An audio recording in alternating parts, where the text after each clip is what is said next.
అసలు ఈ ఘటనపై అసెంబ్లీలో సీఎం రేవంత్ రెడ్డి ఏం మాట్లాడారో ఒకసారి చూద్దాం. అలాగే అల్లు అర్జున్ వెర్షన్ ఏంటో కూడా చూద్దాం.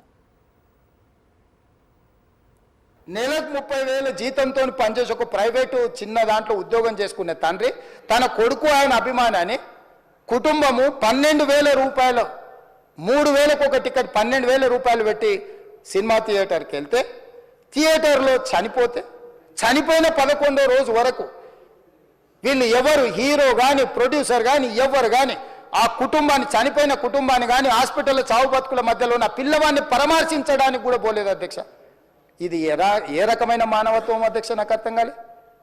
ఇలాంటి మానవత్వం లేకుండా వ్యవహరించిన వాళ్ళను పోలీసులు విధి నిర్వహణలో భాగంగా పోలీస్ స్టేషన్కు తీసుకెళ్తే ఒక ఆయన ట్విట్టర్లో పెడతాడు అడ్డగోలుగా 10 ఏళ్ళు మంత్రి చేసి ఉద్యమాలు చేసినామని చెప్పుకునేటోళ్ళు, ఉద్యమాల సమయంలో సినిమా షూటింగ్లో జరగొద్దని దాడులు చేసిన వ్యక్తులు ఇవాళ అతను భగవత్ స్వరూపుడు. అసలు అతన్ని పోలీసులు ముట్టుకుంటారా? అసలు ఈ రాష్ట్రం ఏమైపోతుంది? రాష్ట్రం ఉంటుందా?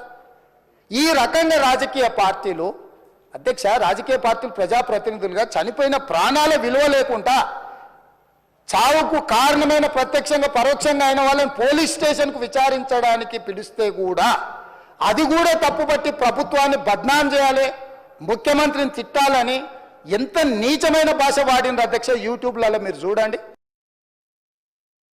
రావడం కారులో వచ్చి థియేటర్లో పోయి సినిమా తెచ్చి మళ్ళీ కారులో వెళ్ళిపోతే పెద్దగా ఇంత ఇబ్బంది జరుగుతుండేనేమో లేదో నాకు తెలియదు.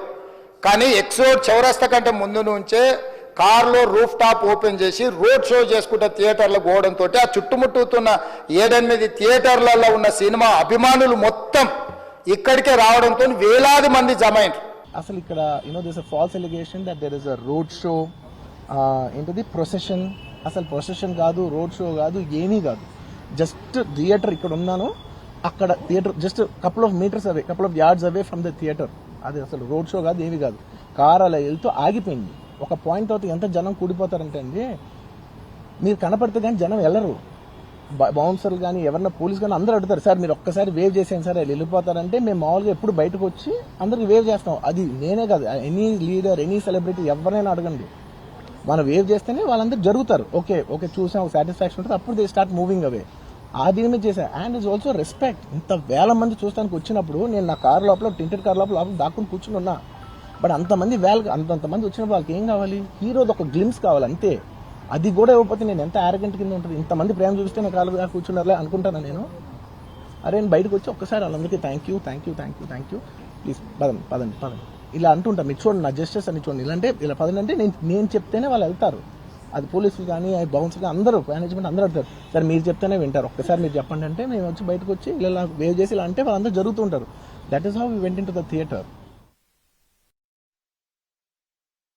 50-60 అని అంటున్నారు, నెంబర్ 4 ఎక్కువ తక్కువ. ఆ బౌన్సర్లు అందరు మీదికి వచ్చే అందరు అభిమానులను విపరీతంగా అడ్డంగా ఎట్లా పడితే అట్లా తోయడంతో అటు నుంచి అభిమానులు హీరోని చూడాలి కలవాలని ఒకవైపు నుంచి వాళ్ళని హీరో దగ్గరికే రానియొద్దని ఆయన ప్రైవేట్ సెక్యూరిటీ వెనక్కి నెట్టడం వల్ల ఈ తొక్కిసలాటలో హీరో థియేటర్కి వెళ్ళి లోపలికి వెళ్ళి చూసినాక పోలీసులు ఈ మొత్తం క్రౌడ్ని ఈ మొత్తం అక్కడ ఉన్న జమైన జనాలను అందరిని కూడా తీస్తే ఒక తల్లి కొడుకు అక్కడ శవాలుగా పడి ఉన్నారు. ఆ తల్లి అంత తొక్కిసలాటలు కూడా నేను ఆ వీడియో చూసిన ఆ తల్లి లోపలికి వచ్చినప్పుడు కొడుకు చేయి పట్టుకొని ఎంత జాగ్రత్తగా కొడుకుని తీసుకొని వస్తుందో తల్లి ప్రేమ ఎట్లుంటుందో అక్కడ నాకు చూసి నాకు అర్థమైంది. ఆ శవాలుగా మారిన తల్లి కొడుకు చేయి ఇడవలే అధ్యక్ష, అట్లే చేయి బిగ్గర పట్టుకొని పోలీసు వెళ్ళి చూస్తే ఆ తల్లి ఆ పిల్లగాడు ఆ తల్లి ఆ చెయ్యి వదలకుంటే కన్నబిడ్డను పట్టుకుని తల్లి చచ్చిపోయింది అధ్యక్ష. అంత మాట్లాడుకున్న తర్వాత నేను కేరింగ్గా లేను సార్. ఎలా ఉంటాను sir? I have the same age kid. నా కిడ్కి ఎలా అయిందంటే నేను అలాగే ఫీల్ అవుతాను కదా. I not a father? నాకు ఉండదా? ఇన్ని క్యారెక్టర్ ఇంత అసాసినేట్ చేసినప్పుడు ఇట్స్ పబ్లిక్లీ హ్యూమిలియేటింగ్. నాకు చాలా బాధగా, నేను ఇంత చేసినా కూడా నాకు బాధగా ఉంది సార్. మన తెలుగు వాళ్ళు బరువు తీసిన పైన పెడతామని నేను సినిమా చేస్తుంటే మళ్ళీ లాక్కుంటున్నాం. Anyway doesn't matter.